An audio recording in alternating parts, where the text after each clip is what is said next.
Bien. Buenas noches, se me puede escuchar, ¿verdad?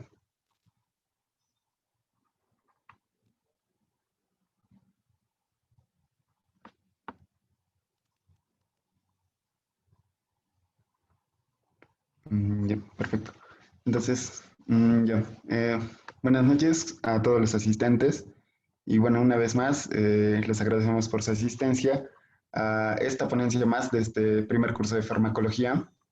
En esta oportunidad vamos a presentar un tema más que, bueno, es muy importante para el desarrollo de este curso, que es fármacos opioides y no opioides.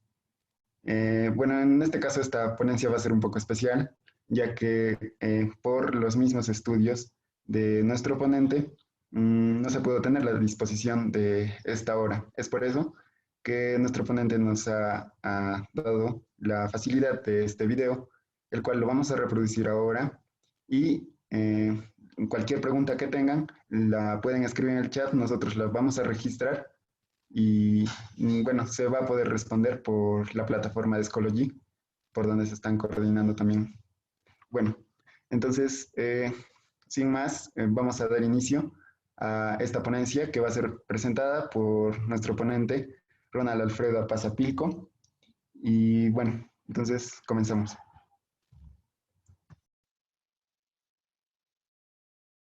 Farmacología. En esta oportunidad tengo el agrado de presentarles el tema de fármacos opioides y no opioides. Como introducción tenemos al dolor. El dolor la OMS lo definió como una experiencia sensitiva y emocional desagradable asociada a una lesión tisular real o potencial.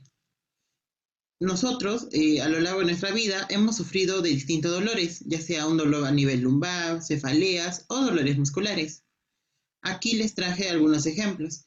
Un dolor artrítico leve a moderado, usualmente se usa lo que son los antiinflamatorios no esteroideos, o sea, los AINES. En un dolor neuropático se utiliza mayormente lo que son los anticonvulsivantes, antidepresivos, tricíclicos, entre otros. Y en un dolor agudo intenso o un dolor crónico maligno o no maligno, se usan lo que son los opioides. ¿Por qué se usan diferentes tipos de analgésicos para distintos tipos de dolores? Se usa justamente porque cada analgésico tiene distinto mecanismo de acción y tiene su potencial analgésico diferentes. Por lo cual vamos a comenzar con el primer tema del día de hoy, que son los analgésicos opioides y sus antagonistas. El uso principal de los opioides es aliviar el dolor intenso que resulta de una cirugía, de una lesión o de una enfermedad crónica. Desafortunadamente, la disponibilidad extensa de los opioides ha llevado al abuso de los agentes con propiedades eufóricos. Por lo cual, el día de hoy también vamos a hablar de sus antagonistas. Estos antagonistas nos van a apoyar en una sobredosis de opioides. Algunas definiciones claves que hay que tener es lo que es opiáceos y opioides. Los opiáceos son productos derivados del opio, que son la morfina, la codeína, la itribaína y la papaverina, que a su vez se obtiene al desecar el jugo del Papaver somniferum, que es la planta que vemos acá al lado. Y el otro término es el opioide, que es una sustancia, puede ser endógenas, o sea, que el mismo cuerpo lo sintetice, o exógenas, con afinidad a los receptores opioides. Luego vamos a hablar de los receptores opioides. Tenemos tres principalmente, el kappa, el mu y el delta. Antiguamente se consideraba también el sigma, pero actualmente ya no. Y según algunos libros de analgesia, están considerando también los receptores de la nociceptina. Acá podemos ver un cuadro diferenciativo. Vemos que los agonistas de esos receptores también son diferentes. En el mu, principalmente es la morfina, también el fentanilo, entre otros. En el delta está la deltofina y en el kappa está la buprenorfina, la pentazocina, entre otros. Y sus mecanismos de acción vemos que son iguales. Hablando un poco más de su mecanismo de acción, tenemos esta imagen. Como acá vemos, este es el receptor de opioides. El agonista opioide se une al receptor opioide y produce la activación de la proteína G. Y esta tiene cuatro funciones principales. El negativo es la inhibición y el positivo es la activación. Se inhibe la actividad del adenilato ciclasa y de los canales de calcio dependiente de voltaje. Por otro lado, se activan los canales de potasio y también la cascada de proteína sinasa activada por mitógenos, o más conocido como el MAPK. Esta, a su vez, tiene dos principales acciones, que es expresión de genes y sobre la fosfolipasa A2. Se dice que al activarse en esta expresión de genes va a haber una alteración genética y esto explicaría aparentemente la tolerancia y adicción que tienen hacia los opioides, ya que un ejemplo es un paciente oncológico. Para calmar sus dolores, digamos, se le administra 10 miligramos de morfina, pero a la semana siguiente esta dosis no va a ser suficiente y nosotros tenemos que agregar más dosis, ya no 10 sino 20, y a la otra semana igual, ya hizo tolerancia y ya no es 20, ya no 30. Entonces así, y con eso se está explicando justamente la tolerancia de los opioides. Un poco más de fisiología, sabemos que el dolor se produce por un estímulo, ya sea, digamos, quemaduras o que te haya atravesado un cuchillo, y esto hace que se liberen lo que son los neurotransmisores excitatorios. Y un poco de fisiología, sabemos que para que se liberen los neurotransmisores excitatorios, como en este caso es el glutamato, se necesitan de los iones y principalmente del ion calcio. Y como ya hemos dicho, la morfina al actuar en su receptor mu activan a la proteína G y esta hace que se bloqueen los canales de calcio o se inhiban. Y cuando se inhiben ya no va a haber calcio acá adentro y ya no se va a poder liberar a los neurotransmisores excitatorios. Además que estos receptores también se encuentran en la neurona postsináptica, como vemos acá. La morfina llega a su receptor mu, actúa sobre la proteína G y hacen que se aperturen los canales de potasio, lo que hace que los potasios salgan de la neurona. Y al salir, hace que se hiperpolaricen. Y a esta neurona, cuando se hiperpolariza, va a ser muy difícil que se activen. O sea, así que hubiera una cantidad normal de neurotransmisores excitatorios, no va a poder excitar a esta neurona. Otra imagen que puede sintetizar es que al actuar los opioides en sus distintos receptores, lo principal que va a hacer que tenga su función analgésica va a ser la apertura de los canales de potasio y el cierre de los canales de calcio, ya que esto hiperpolarizan a las neuronas. Otras características que tienen los receptores son las siguientes. Cada receptor va a tener cierta afinidad de ciertas opioides. Digamos, en el mu tiene más afinidad por las endorfinas, encefalinas y dinofinas. Los deltas, mayormente por las encefalinas, endorfinas y dinofinas, y el kappa, mayor afinidad por las dinofinas, endorfinas y las encefalinas, en ese orden. Luego, sus funciones también va a ser diferente. El receptor mu va a tener su analgesia principalmente a nivel supraespinal. Además que también tiene función de sedación, depresión respiratoria, el lentecimiento del tránsito gastrointestinal, efecto antidiurético, bradicardia e euforia. Los delta tienen una analgesia tanto a nivel espinal y supraespinal, pero esta también va a producir lo que es la depresión respiratoria y hipotensión. Los receptores kappa van a actuar también como analgésico a nivel espinal y supraespinal en respuesta a estímulos mecánicos y viscerales. Disminuye los reflejos visoromotores y favorece la diuresis. Y como vemos, en estos receptores, tanto en el mu y delta, va a provocar lo que es una depresión respiratoria, pero el kappa no. Eso también es importante tenerlo en cuenta. Ahora sobre su clasificación. Según su naturaleza o su fuente, tenemos tres tipos: los naturales, los semisintéticos y los sintéticos. Los naturales tenemos los derivados de fenantreno, que sería la morfina, codeína y tebaína. Los derivados de benzilizoquinolina tenemos a la papaverina, mientras que en los semisintéticos tenemos a los derivados, derivados de la morfina, derivados de la tebaína y derivados de la codeína. Principalmente los derivados de la morfina sería la oximorfina, hidromorfona y la heroína.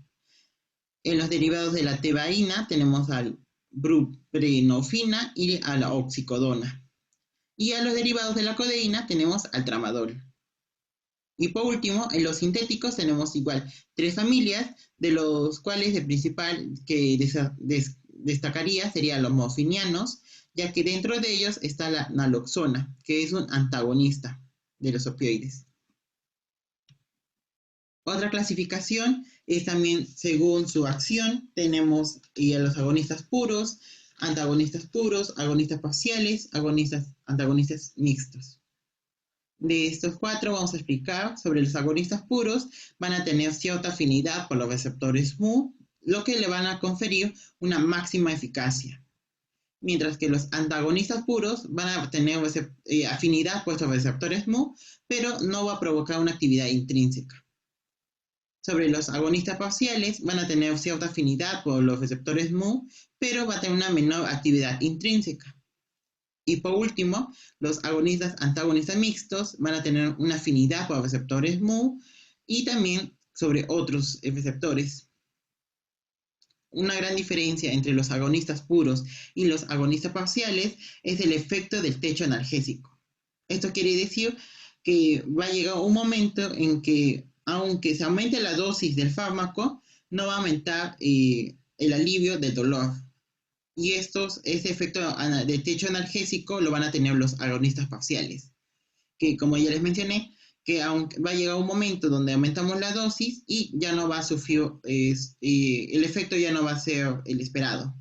Mientras que los agonistas puros, ellos no sufren de este techo analgésico. Entre los principales fármacos de los agonistas puros tenemos a la morfina, heroína, meperidina, metadona, fentanilo, oxicodona, codeína y tramadol. Los antagonistas puros, que son los que nos ayudan en una sobredosis de opioides, son la naloxona y el naltrexona. Sobre los agonistas parciales, solamente tenemos a la buprenorfina y a los antagonistas mixtos tenemos al pentazocina. Y acá vemos lo mismo, los agonistas puros van a tener una respuesta biológica máxima, los agonistas parciales no desencadenan una respuesta biológica máxima, los agonistas antagonistas activan un receptor y bloquean en otro receptor, y los antagonistas se unen al receptor sin producir una respuesta o bloquean la respuesta de un opioide. Sobre la farmacocinética general, tenemos que la absorción va a ser por todas las vías, pero va a haber una biodisponibilidad del 100% a través de la vía intravenosa o intramuscular. Sobre la distribución, eso depende de la transfusión, y si el fármaco es más liposoluble, va a tener mayor distribución por los tejidos. Sobre la biotransformación, se metabolizan en el hígado y la excreción mayormente es renal. La OMS también nos habló sobre una potencia analgésica, en el cual ponemos a la morfina como una potencia energética 1 y vamos dividiendo. Los que van hacia arriba no van a tener más potencia energética, por lo cual también se le conoce como opioides fuertes. Tenemos a la metadona, la heroína y así va subiendo. Actualmente en Perú solo se encuentra este fármaco, el fentanilo, que tiene una potencia analgésica de 80 a 100 veces más que la morfina. Y para abajo serían los opioides débiles, como el tramadol, la meperidina y la codeína. Ahora vamos a hablar sobre los fármacos y vamos a dar algunos datos muy importantes de ellos. Sobre los agonistas puros, vamos a hablar primeramente de la morfina. Su mecanismo de acción, esta tiene una selectividad a los receptores mu, pero tiene también cierta afinidad por otros receptores como el kappa y el delta. Inhibe la liberación de muchos transmisores excitatorios. Y en esta imagen podemos ver lo que ya hemos explicado antes. Van a bloquear a los canales de calcio y va a aperturar los canales de potasio. ¿Para qué? Para que en la neurona presináptica no se liberen los neurotransmisores excitatorios y en la neurona postsináptica lo que hacemos justamente es hiperpolarizarlos. Farmacocinética, tenemos que en la absorción, la vía oral es la más lenta y tenemos también a la vía intramuscular, intravenosa, epidural, rectal e intratecal. En la distribución entra rápidamente a todos los tejidos, incluyendo a de los fetos, por lo cual no es recomendable dar a una mujer embarazada morfina, y su tiempo de duración es de 4 a 5 horas. Metabolismo es hepático mediante la glucuroconjugación y su metabolito activo que contribuye a la analgesia es el lamofina 6-glucuronida. Sobre su excreción es 90% renal y de esos 90%, el 90% aparece en la orina durante las primeras 24 horas. El 10% restante se elimina en el estómago y la bilis, la cual va a aparecer en las heces. En las investigaciones científicas se encontraron trazas de morfina en el sudor y en la leche. Sobre su farmacodinamia, principalmente es la analgesia, que es lo que se busca, pero también tiene otros efectos que en algunos casos son graves, como la euforia, y a nivel del sistema respiratorio puede producir lo que es una depresión respiratoria, en el cual va a haber una reducción de la respuesta de las neuronas en los centros respiratorios medulares al CO2, lo que puede ocasionar a la larga una muerte. También va a haber una depresión del reflejo de la tos, lo cual le confiere una actividad antitusiva. También va a producir lo que es la miosis, que vemos en esta imagen de acá, una pupila puntiforme. Esto se debe a que la morfina ha llegado a los receptores Mu y kappa a nivel ocular. También puede producir la emesis, que es el vómito, ya que esta morfina puede activar el área postrema, que es el área del vómito. También a nivel gastrointestinal va a aliviar la diarrea, ya que va a disminuir la motilidad y va a aumentar el tono del músculo liso circular intestinal. También va a aumentar el tono del esfínter anal y va a producir lo que es el estreñimiento.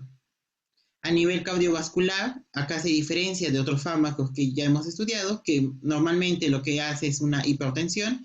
La morfina va a provocar una hipotensión y una bradicardia. Además, también va a haber la liberación de histaminas, lo que puede producir urticaria, sudoración y vasodilataciones. A nivel hormonal, va a haber una deficiencia de andrógenos debido a la supresión del eje hipotálamo-hipófisis gonadal. Esta supresión del eje hipotálamo-hipófisis gonadal también puede producirnos lo que es la disfunción sexual, el aumento de peso, la disminución de la masa muscular, osteoporosis y posibles infertilidad. También, la morfina actúa a nivel del parto y puede prolongar la segunda etapa del parto. Sobre su efecto adverso es la tolerancia y la dependencia física. Algunas interacciones farmacológicas importantes es que hay que evitar la prescripción de opioides y las benzodiazepinas. Sobre su uso terapéutico es la analgesia, también puede ser para el tratamiento de la diarrea, alivio de la tos, tratamiento del edema pulmonar agudo y la anestesia. Otros agonistas puros sería la heroína, o también conocida la diacetilmorfina. ¿Cómo viene? Bueno, actualmente se viene en polvo blanco o marrón, soluble en agua o en goma o en alquitrán negro. Por vía oral se pasa rápidamente a la circulación y se convierte en lo que es la morfina en el hígado. En la vía intravenosa es más lipofílica y puede penetrar hasta el sistema nervioso central. Muchas personas drogodependientes consumen lo que es la heroína. Actualmente, acá le muestro una placa radiográfica. Hay personas que se les conoce como los purvieros, que son los que transportan la heroína. Lo que hacen es justamente poner en un condón, se mete ahí la heroína y se lo tragan. Y hacen, como vemos acá, cada de estos círculos que vemos acá es un condón lleno de heroína. Y lo que hacen es consumir lo más que puedan para hacer tráfico ilícito de drogas. Otro fármaco o agonista puro sería la codeína. Tiene una alta eficacia, es menos efectos adversos por vía oral, provoca tolerancia, pero es un narcótico débil. Pero la codeína no es eficaz para un tratamiento de dolor. Pero sí lo usamos ya que tiene un excelente antitusígeno, que dijimos que es para aliviar la tos. Por lo cual, algunos fármacos, como el que vemos acá, el Tusigen, dentro de su contenido contiene codeína, que es para combatir la tos. Otros agonistas puros son los oxicodona y la oximorfona, que son análogos semisintéticos con actividad oral de la codeína y morfina respectivamente. Sobre algunos datos de ellos es que la oximofona administrada por vía parenteral, o sea, mediante la intravenosa, es aproximadamente 10 veces más potente que la morfina. Pero cuando se administra por vía oral, esta potencia cae cerca de 3 veces mayor que la morfina. Mientras que la oxicodona es efectivo por vía oral, es muy potente, pero es potencialmente adictivo. Derivado de la tebaína, tiene una eliminación renal y un tiempo de vida media de 3 a 5 horas. Otro agonista puro es el fentanilo. Mecanismos de acción. El fentanilo tiene 100 veces la potencia analgésica de la morfina y se usa para anestesia y manejo de dolor agudo. El fármaco es altamente lipofílico y tiene un inicio rápido, pero una duración breve de acción, de 15 a 30 minutos. Se puede dar por vía intravenosa, transdérmicos, epidural o intratecal, siendo el transdérmico el fármaco, una vía de administración últimamente administrada. Acciones. El fentanilo se combina con los anestésicos locales para proporcionar analgesia epidural para el parto y el dolor posoperatorio. Algunos datos de farmacocinética. Muchos productos de fentanilos nasales y transmucosos de acción rápida están disponibles para el dolor de irrupción relacionados con cáncer en pacientes tolerantes a opioides. El parche transdérmico crea un reservorio del fármaco en la piel y tiene un inicio retrasado de al menos 12 horas y neutralización prolongada. El uso de este parche es para el manejo del dolor crónico intenso. Otro agonista puro es el tramadol, es un analgésico de acción central que se une a los receptores Mu. Además, inhibe de forma débil a la recaptación de la norepinefrina y la serotonina. Es 35 veces más potente que la morfina y se usa para manejar dolor moderado a grave. La sobredosis o la interacción fármaco-fármaco con los inhibidores selectivos de la recaptación de la serotonina, inhibidores de la monoaminoxidasa o antidepresivos tricíclicos pueden producir a la toxicidad manifestada por una excitación del sistema nervioso central, lo que podría provocar al final convulsiones. Entonces, no hay que administrar tramadol en pacientes que pueden sufrir convulsiones. Efectos adversos serían las somnolencias, náuseas, vómito, depresión respiratoria, entre otros. Otros agonistas puros sería la metadona, que es un agonista Mu, pero además de ser un agonista Mu, actúa en otros receptores, como es antagonista del receptor NMDA y es un inhibidor de la recaptación de la norepinefrina y serotonina. Tratamiento es para el dolor tanto nociceptivo como neuropático. La metadona induce menos euforia y tiene una mayor duración de acción que la morfina. Tiempo de vida media de 12 a 40 horas, la duración de la analgesia es de 4 a 8 horas y sus efectos adversos principales es que puede provocar prolongar el intervalo QT corregido en un EKG y causar las torsadas de Pointes, que es esta torsada de Pointes lo podemos ver en un EKG como vemos aquí. Vemos que el paciente está sufriendo una taquicardia ventricular y cuando tiene esta forma que vemos se le llama la torsada de Pointes. Luego el meperidina, su mecanismo de acción se usa para el dolor agudo y actúa sobre todo como un agonista del receptor kappa. Es muy lipofílico y tiene efectos anticolinérgicos. Su metabolito activo es potencialmente neurotóxico, entonces hay que tener cuidado con esto. Sobre su farmacocinética, debido a la duración breve de acción y al potencial para la toxicidad, la meperidina solo debe de usarse para el manejo de dolor por periodos breves. Esta meperidina no debe usarse en personas de edad avanzada o en personas con insuficiencia renal, insuficiencia hepática o compromiso respiratorio preexistentes. Ahora ya terminamos los agonistas puros, vamos a hablar de los agonistas parciales, que principalmente sería el buprenorfina. Es un agonista parcial potente del receptor Mu, y está disponible en formulaciones como sublingual, transmucosa, bucal, parenteral, subdérmica y transdérmico. El fármaco está aprobado para dolor moderado a grave. Efectos adversos, la depresión respiratoria. Lo importante acá es que no es fácil revertir cuando una persona tiene una sobredosis de buprenorfina con la naloxona, que más adelante vamos a comentarlo de nuevo, pero ya les voy adelantando, que es muy difícil tratar a estos pacientes con esa intoxicación. También puede haber una disminución de la presión arterial, náuseas y vómitos, y puede prolongar también el intervalo QT corregido en el EKG. Dejamos a los agonistas parciales y vamos a hablar sobre los agonistas antagonistas mixtos, que ya hemos dicho que actúa en dos receptores, en uno puede ser agonista y en el otro puede ser antagonista. El primero que vamos a hablar es el tapentadol, es un analgésico de acción central, es un agonista en el receptor opioide mu y un inhibidor de la recaptación de la norepinefrina.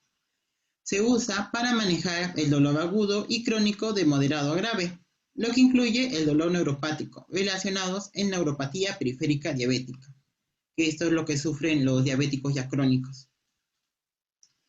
Algo de su farmacocinética, debido a que el tapentadol no produce metabolitos activos, el ajuste de la dosis no es necesario en una afección renal leve a moderada.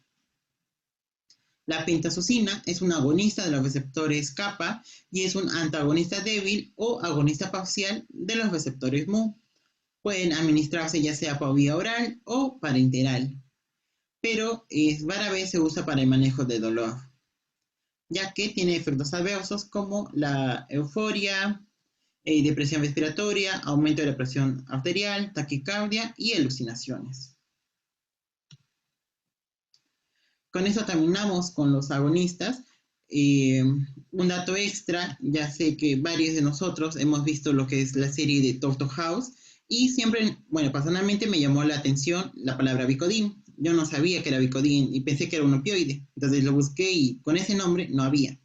Entonces, el Vicodin es una hidrocodona más un acetaminofén. Esta hidrocodona sí es un opioide. Es un analgésico opioide potente, que pueden venir en cápsulas, en soluciones líquidas y en tabletas. Otros nombres comerciales del Vicodin es el Dolacet, Hidrocet, entre otros.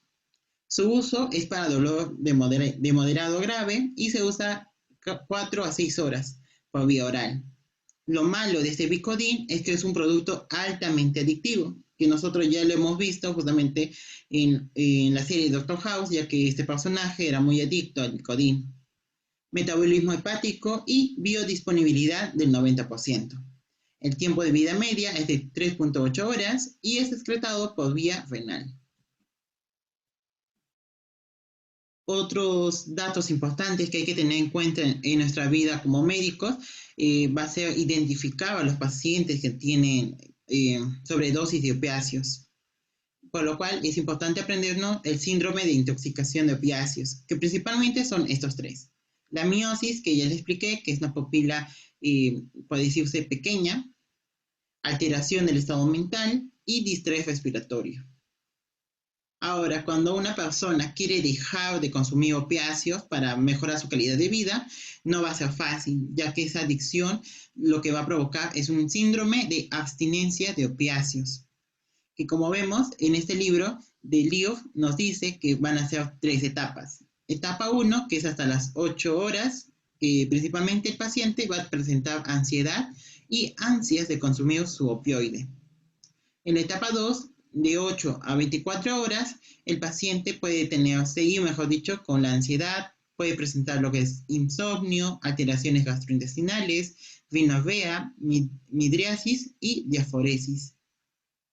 En la etapa 3, que es hasta los 3 primeros días de dejar los fármacos, sería la taquicardia, náuseas y vómitos, hipertensión, diarrea, fiebre, escalofríos, temblores, convulsiones y espasmos musculares. Yo creo que todos nosotros deberíamos de aprender bien estos signos y síntomas para poder ayudar a nuestros pacientes. Ahora vamos a hablar de los antagonistas. Estos antagonistas nos van a salvar en caso de una sobredosis de opioides. El principal que se usa es la naloxona. Mecanismo de acción: es un antagonista competitivo de los receptores mu, kappa y delta, con una afinidad de 10 veces mayor por los receptores mu. Acciones: pueden revertir los efectos de la sobredosis de la morfina, como analgesia, depresión respiratoria y coma, en un lapso de 1 a 2 minutos, por vía intravenosa. Pueden administrarse tanto por vía intravenosa, intramuscular, subcutánea e intranasal, con un inicio ligeramente mayor de 2 a 5 minutos.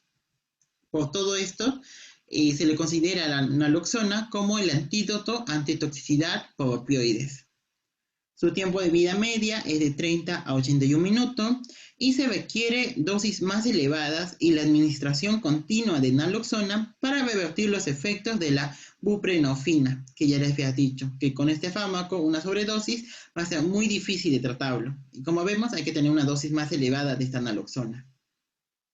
Si se administra rápido, puede provocar lo que es náuseas, vómitos, taquicardia, entre otros.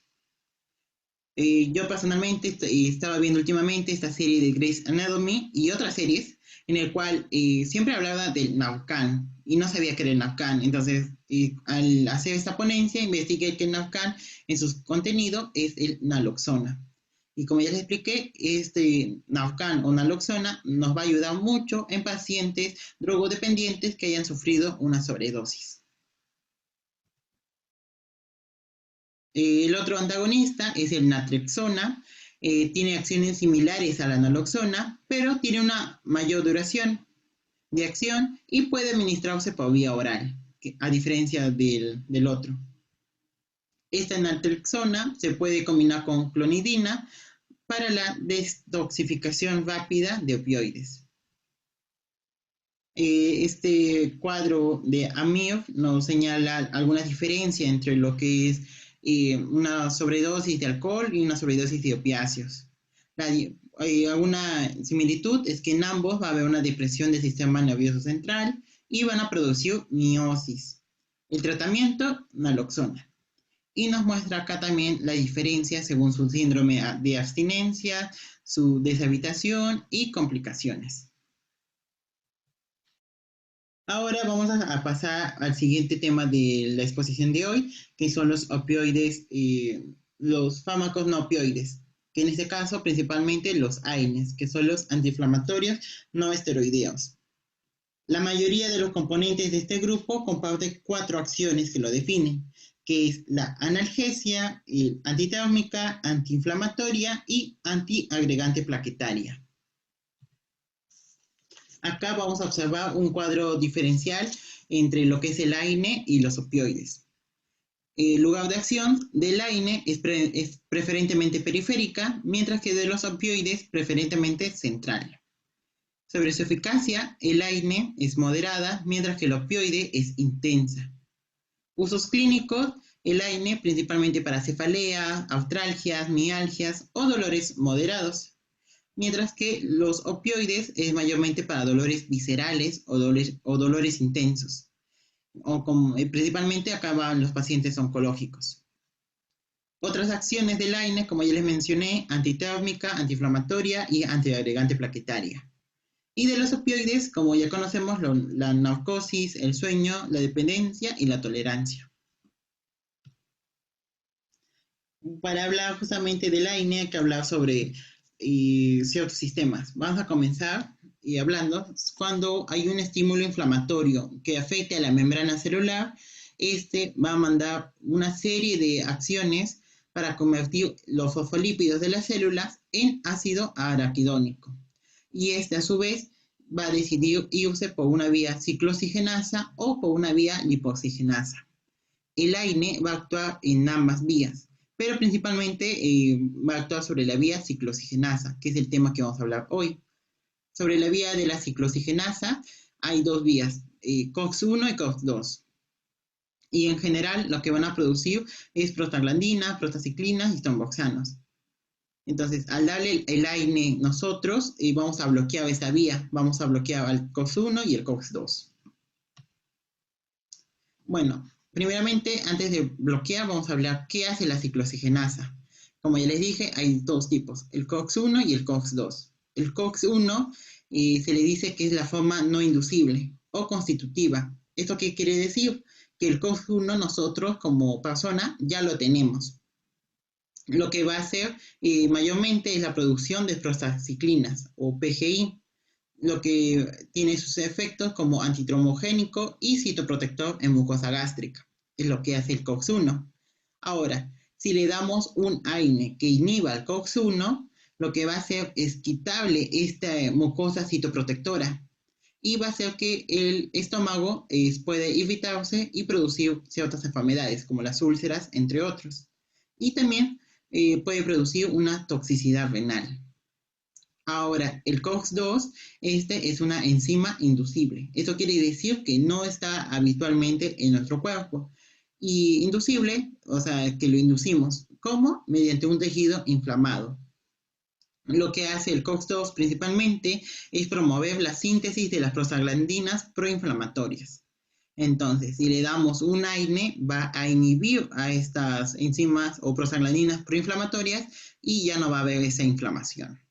Ahora, ¿qué pasa? Nosotros para estudiar la farmacología vamos a hablar de fármacos que inhiban COX-1. Cuando nosotros digamos que inhiba COX-1, nos referimos que va a inhibir a este COX-1 y al COX-2. Y si nosotros decimos fármacos que inhiben al COX-2, van a ser solamente que inhiban al COX-2. ¿Por qué? Porque actualmente no se han encontrado fármacos que inhiban solamente al COX-1. Y no, cuando hablamos que inhiba al COX-1, nosotros referimos que inhibe a los dos. Y si decimos que al COX-2, es solamente al COX-2. Eso es claro antes de seguir esta ponencia. Además, entonces nosotros decimos, entonces si va a inhibir solo a COX-2, vemos que es proinflamatorio, ya no hay inflamación, entonces esto es bueno, entonces hay que preferir los fármacos COX-2, dirán algunos, ya que COX-1 tiene efectos adversos muy importantes, bueno, pero no, actualmente, según las últimas investigaciones, se han encontrado que estos COX-2 provocan a la larga lo que es la arritmia, trombosis e infartos. Además que estos fármacos son muy, pero muy caros, por lo cual muchos países no están trabajando con COX-2, sino con fármacos inhibidores del COX-1, que como ya les recalqué otra vez, son que actúan en las dos vías. En esta imagen vemos lo mismo, hay un daño celular, lo que va a hacer que los fosfolípidos, mediante la enzima fosfolipasa A2, se convierta en ácido araquidónico. Y mediante la vía de ciclooxigenasa, normalmente produce las prostaglandinas y los tromboxanos. Pero si nosotros le damos al paciente un AINE, ahí está el AINE, lo que va a hacer justamente es bloquear esta vía y no van a producirse estos enzimas. Acá vemos lo mismo, vemos un estímulo fisiológico, que es el COX-1, que dijimos que es constitutiva, que siempre el cuerpo lo va a tener, y va a producir lo que es los tromboxanos A2. Este tromboxano A2 mantiene la coagulación sanguínea en la herida. Lo que va a hacer es que las plaquetas se agreguen a la zona de la herida, la bloqueen y produzcan un coágulo. Es lo que se espera. Pero si le damos a ese paciente un AINE, va a bloquear esto y ya no va a producir los tromboxanos A2. ¿Y qué puede producir? Puede provocar que el paciente tenga trastornos hemorrágicos, ya que ese tromboxano A2 no va a trabajar. Luego, el COX-1 también va a producir lo que es la prostaglandina I2. Esta produce una vasodilatación a nivel de la mucosa gástrica, lo que va a producir un aumento del moco, y este moco es una barrera protectiva del estómago, ya que sabemos que en el estómago va a haber el ácido clorhídrico y esto puede dañar a la mucosa del estómago. Entonces la prostaglandina I2 hace que se produzca mucho moco para que no haga daño al estómago en sí. Ahora, si le damos también al paciente un AINE, no va a producir esta prostaglandina I2, por lo cual ya no se va a producir el moco y ya no va a proteger a la mucosa gástrica. Por lo cual, si lo bloqueamos, el estómago del paciente puede producir lo que son úlceras, que son daños por el ácido clorhídrico. Y por último, la COX-1 también puede producir lo que es la prostaglandina E2. ¿Y qué hace esa prostaglandina E2? Produce una vasodilatación a nivel renal, manteniendo la tasa de filtración glomerular adecuada. Ahora, si le damos a este paciente los AINES, van a bloquear y no se va a producir esta prostaglandina E2. ¿Y qué puede provocar? A la larga puede provocar una insuficiencia renal. Y si el paciente sigue consumiendo el AINE, puede producir hasta una necrosis tubular. Ahora, sobre el COX-2, que es el inducible, que nosotros dijimos que solamente aparece cuando hay un estímulo inflamatorio, produce lo que es la proteasa, las prostaglandinas inflamatorias y otros mediadores inflamatorios, que lo que hacen al final es producir una inflamación. Entonces, si nosotros le damos el AINE, va a bloquear y ya no va a producir lo que es la inflamación. Pero como ya les recalqué, se ha investigado que este COX-2 o los fármacos inhibidores selectivos a COX-2 produce arritmia, trombosis, infartos y son muy caros, por lo cual ya no se usa. Entonces, en la clase de hoy vamos a hablar mayormente de los AINES inhibidores del COX-1. Otra vez, como ya les dije al comienzo, estos AINES presentan 4 acciones farmacológicas principales, que es la analgesia, antitérmica, antiinflamatoria y antiagregante plaquetaria. Datos sobre su efecto analgésico: son útiles en el dolor de intensidad mediana moderada del aparato locomotor, cefaleas vasculares, dolores de origen dentario, dismenorrea y dolores por metástasis ósea. Otros efectos farmacológicos de los AINES es que va a haber una disminución de la agregación plaquetaria, suprime la contracción de la musculatura uterina, por lo que se usa esto en el parto prematuro.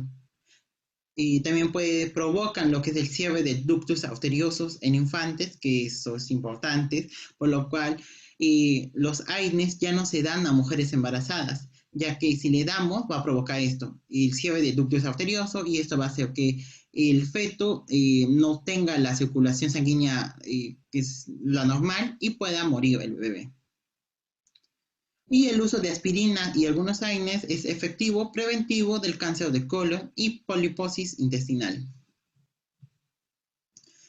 Acción antitérmica debido a efecto inhibidor de la síntesis de la prostaglandina en el órgano vascular de las láminas terminales. Sobre su acción antiagregante, es una acción que no comparte en la misma medida todos los AINES, o sea, no todos van a tener la misma acción de antiagregante, aunque sea consecuente de su efecto inhibidor de la COX-1.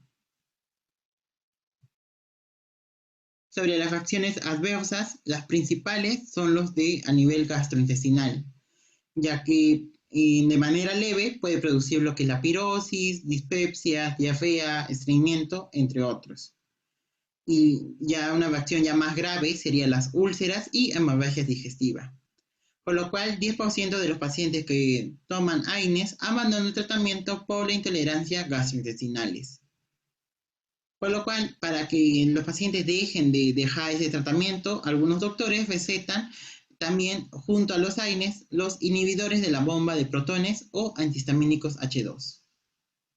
Los AINES más gastrolesivos sería el piroxicam, el ketorolaco, el ácido acetilsalicílico, naproxeno, diclofenaco, indometacina y sulindaco. Y los AINES menos gastrolesivos serían metamizol, paracetamol, ibuprofeno y nabumetona. Sobre las alteraciones renales, principalmente lo que va a producir es una insuficiencia renal por la reducción de la vasodilatación renal. Puede manifestar también hipoperfusión, hipercalemia, toxicidad crónica y, como ya les dije, a la larga, si el paciente no deja los AINES, puede producir necrosis tubular aguda. Los AINES más lesivos a nivel renal son el fenoprofeno, ketoprofeno, indometacina y fenilbutazona. Y los menos lesivos serían el ibuprofeno, diclofenaco y sulindaco. Ahora, como ya les dije, los AINES no se da el embarazo, ya que estos AINES van a atravesar la barrera placentaria. ¿Y qué puede producir? Puede producir anemia por microhemorragias. Y esto principalmente lo que es la aspirina y la indometacina. También va a haber una prolongación de la gestación si se usa al final del embarazo. También puede producir el cierre prematuro del conducto arterioso y hemorragia cerebral en el feto. Y por último, puede producir lo que es la hemorragia pre- y postoperatoria. Como ya les comenté, lo más importante de acá es que pueden cerrar el conducto arterioso. Pero en pacientes que ya hayan nacido, o sea, los neonatos, y no se hayan cerrado este conducto arterioso, se puede administrar AINE para que se cierre, pero no cualquier AINE. Más adelante vamos a hablar un poco más de qué AINE que nosotros podemos darle. Principalmente a estos pacientes neonatos se le da lo que es la indometacina. Otros efectos adversos es la reacción de hipersensibilidad y alteraciones hematológicas y hepáticas. Principalmente en esta recalco lo que es el consumo de ácido acetilsalicílico que puede producir el síndrome de Bay. Y bueno, un poco ya de pronunciación. Sí, este síndrome no se dice síndrome de Bay, se dice de Bay, que también más adelante les voy a comentar. Sobre su clasificación, está clasificado según su estructura química, según los salicilatos. Principalmente tenemos el ácido acetilsalicílico, que es el AAS, y tenemos otros. De los paraminofenoles, principalmente el paracetamol. Sobre las pirazolonas tenemos al metamizol, fenilbutazona, entre otros. Sobre los derivados del ácido propiónico, principalmente ibuprofeno, naproxeno, y tenemos otros también. Derivados del ácido acético tenemos a la indometacina, ketorolaco, diclofenaco. Sobre los derivados del ácido antranílico tenemos al ácido menfanámico, entre otros. Sobre los oxicams tenemos al piroxicam, ilonosicam, hidroxicam. Y sobre los derivados del ácido nicotínico tenemos a la clonixina y sonixina. También ciertas entidades han clasificado a los AINES según su perfil. Tenemos a la acción preferentemente central, tenemos al paracetamol y a la dipirona. Los que tienen preferencia periférica es el resto de los AINES. Los que tienen mayor poder analgésico es el ketorolaco, COX-2, dipirona, ibuprofeno y naproxeno. Los que tienen mayor poder antiinflamatorio son el indometacina, ibuprofeno, naproxeno, diclofenaco y ketoprofeno. Y los que tienen menor incidencia de efectos adversos serían el paracetamol, dipirona y el COX-2, según algunos doctores. Ahora vamos a hablar sobre los fármacos y algunas características especiales que tienen cada uno. Principalmente, o primeramente, vamos a comenzar con el ácido acetilsalicílico. Tiene una buena absorción por vía oral, pero disminuye cuando el estómago está lleno. Tiene acción tanto analgésica, antitérmica y antiinflamatoria. Efectos adversos, el uso crónico puede provocar lo que es una irritación y erosiones gástricas. También puede producir hemorragia digestiva altas, vómitos y necrosis tubular renal. También puede producir una reacción de hipersensibilidad y en niños y adolescentes puede producir el síndrome de Reye. ¿Qué es el síndrome de Reye? El síndrome de Reye es una combinación de daño hepático con encefalopatía. Y esto puede ocurrir tanto en niños como en adolescentes que consumen aspirina o ácido acetilsalicílico. Que, bueno, la aspirina es un nombre comercial, bueno. Durante la infección o periodo de recuperación de la varicela o síntomas gripales. Este síndrome es muy raro y las personas que tienen mayor riesgo a presentar este síndrome son los niños entre 4 y 12 años. Por lo cual, no se recomienda usar en niños y adolescentes lo que es el ácido acetilsalicílico. Solo se usa cuando ya sean adultos. ¿Y qué produce? Bueno, este síndrome produce daño a nivel mitocondrial y a la larga va a producir la muerte de los hepatocitos. La difusión hepática lo que va a provocar es que ya no se puedan limpiar las toxinas de la sangre y van a aumentar los desechos nitrogenados, dentro de los cuales el amoníaco va a aumentar y va a atravesar lo que es la barrera hematoencefálica, lo que va a causar un edema cerebral y también una encefalopatía. El salicilismo, que es la intoxicación por ácido acetilsalicílico, produce cefalea, acúfeno, hipoacusia, confusión, somnolencia y diarrea y sed. Y bueno, como ya les comenté, en Perú mayormente se comercializa el ácido acetilsalicílico con el nombre de aspirina. Sobre el siguiente fármaco es el paracetamol, que como también nosotros sabemos es un fármaco muy conocido. El paracetamol, también conocido como el acetaminofén, es un metabolito activo de la fenacetina. Tiene efectos analgésicos y antipiréticos, similar al ácido acetilsalicílico. Estimula la síntesis de la prostaglandina en el estómago y inhibe moderadamente el sistema nervioso central. Es inocuo para la mucosa gástrica y no tiene efectos antiagregantes, ni efectos antiinflamatorios, ni efectos uricosúricos. Se absorbe bien de forma rápida y casi siempre se absorbe a nivel del intestino delgado, tiene una buena biodisponibilidad y su metabolismo es hepático. Efectos adversos a dosis terapéuticas es posiblemente una de las drogas más seguras. Puede producir leve elevamiento de enzimas hepáticas sin ictericias. A dosis altas puede producir mareo, desorientación y excitación. También puede provocar reacciones cutáneas y leucopénicas, pero son muy raros estos efectos adversos. Y a la larga, en un paciente crónico que consuma diarios los paracetamol, puede producir una hepatotoxicidad. El siguiente fármaco son las pirazolonas, que es un grupo de fármacos más antiguos utilizados como analgésicos. Su propiedad es analgésicos y antitérmicos. Los fármacos de pirazolonas que tienen estos efectos es el metamizol y la propifensona. El metamizol también es conocido como la dipirona. Mientras que los otros tipos de pirazolonas que tienen efecto antiinflamatorio y analgésicos es el fenilbutazona. Farmacodinamia es las pirazolonas tienen una equipotencia. Acá damos un ejemplo, 2 gramos de dipirona o metamizol va a equipotenciar lo mismo que 6 a 8 gramos de morfina. Sobre la farmacocinética, el metamizol se absorbe bien por vía oral con un tiempo máximo de 1 a 1.5 horas y se metaboliza por el hígado. El propifenazona se absorbe bien por vía oral con tiempo máximo de 0.5 a 1 hora. Y los efectos adversos principales de esos fármacos son los efectos adversos hematológicos.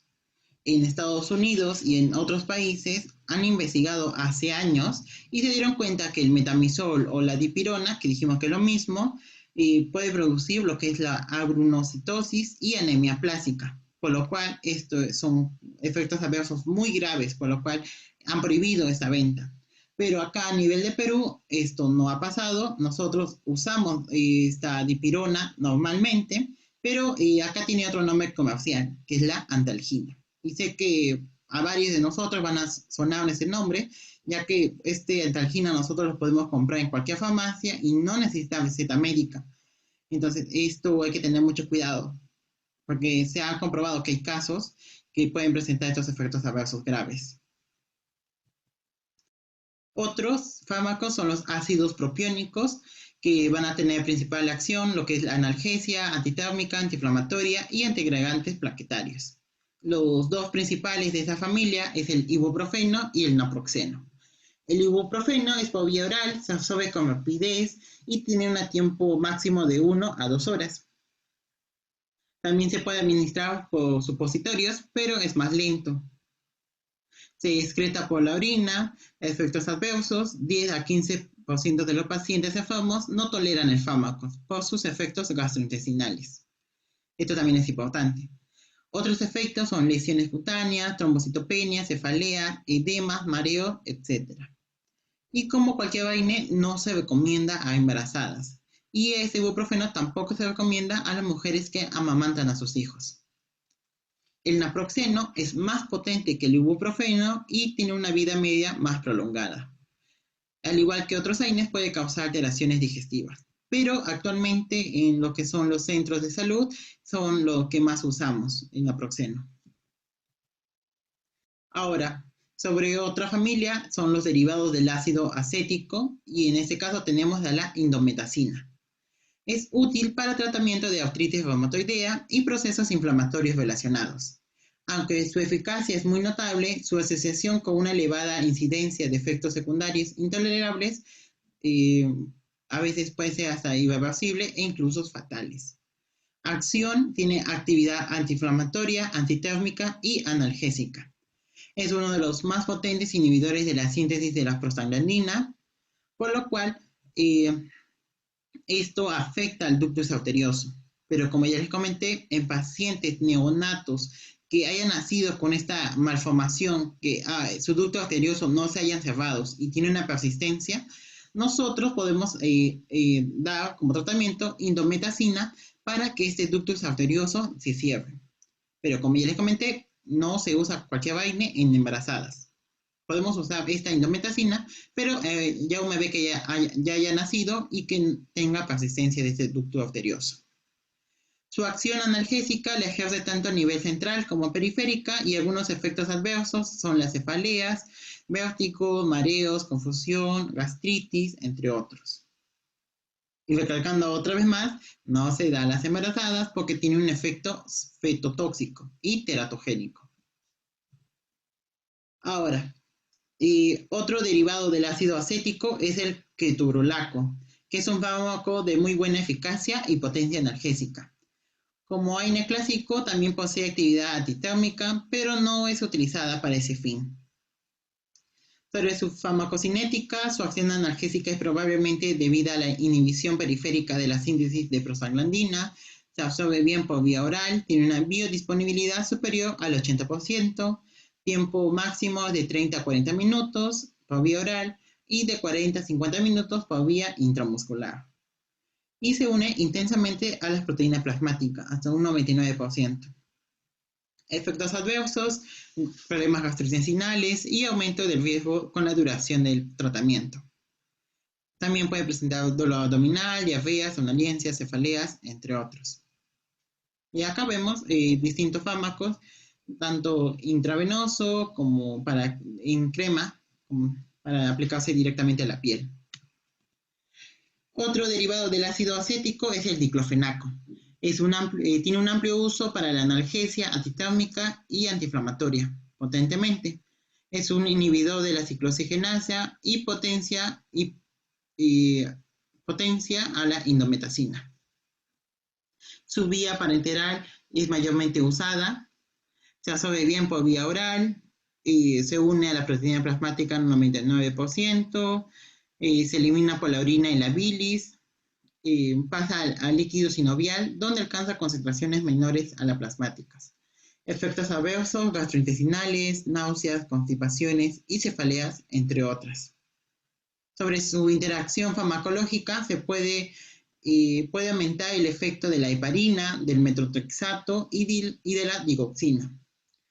Pero también potencia la nefrotoxicidad de la ciclosporina. Por esa razón, no debemos de combinar el diclofenaco con la ciclosporina, por ese efecto adverso que es muy dañino a la persona. Ya por terminar, tenemos a la familia de los oxicams, principalmente al piroxicam. Comparte las propiedades farmacológicas generales de los AINES con actividad analgésica, antiinflamatoria, antitérmica y antiagregante plaquetaria. Mecanismo de acción: además de inhibir la ciclooxigenasa, también inhibe a la quimiotaxis e inhibe la colagenasa, lo que contribuye como un efecto eficaz para los pacientes con artritis. Ahora, hablando de los selectivos COX-2, que les dije que solamente inhibe la vía ciclooxigenasa de la COX-2, uno de los principales representantes era el rovecoxib, que es un inhibidor específico de la COX-2, se usaba, mejor dicho, para el dolor o inflamación osteoarticular, muscular o visceral. También para la artrosis, gota o dismenorrea. Es un excelente antiinflamatorio y analgésico, no es antitérmico, pero como vemos acá, produce efecto trombogénico y arrítmico. que estos efectos adversos en varias ocasiones mataba al paciente, por lo cual en varios países se eliminó el uso de rofecoxib en el año 2006. Y con eso terminamos con todo lo que es los fármacos opioides y no opioides. Ahora voy a hablar tipo de tratamientos.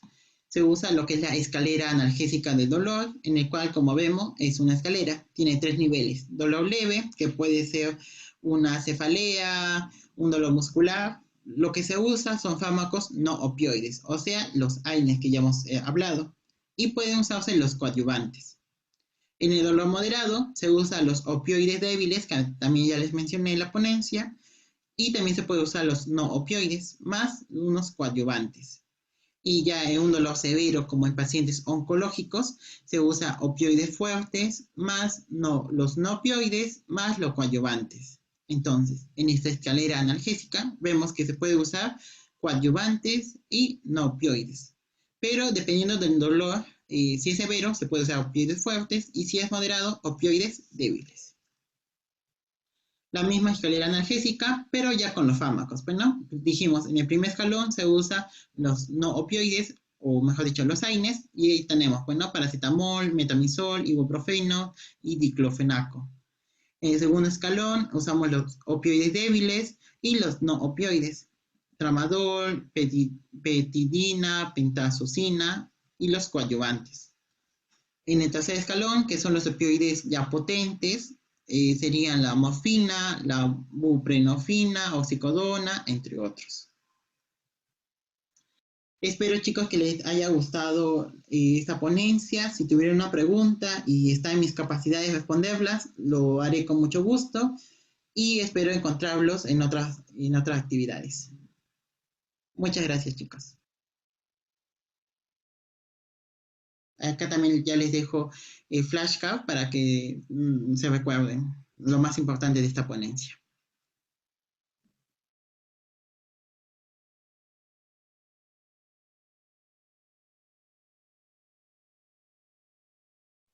Bueno, entonces, con esto damos por concluida la ponencia. Estamos muy agradecidos con Ronald por la ponencia que nos ha brindado y bueno, por el tiempo que se ha tomado, ¿no? Por presentarla.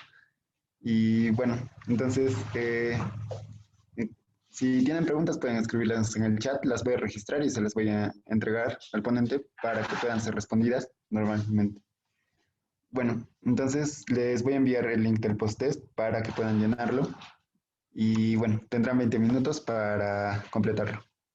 Gracias por su asistencia.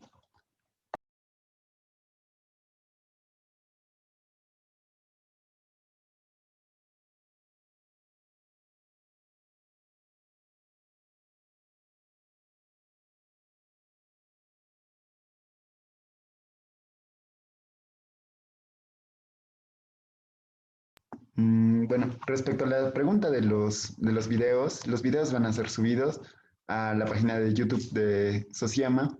Y bueno, si quieren verlos también, y bueno, entre esta clase también, pueden buscarlo ahí, si desean.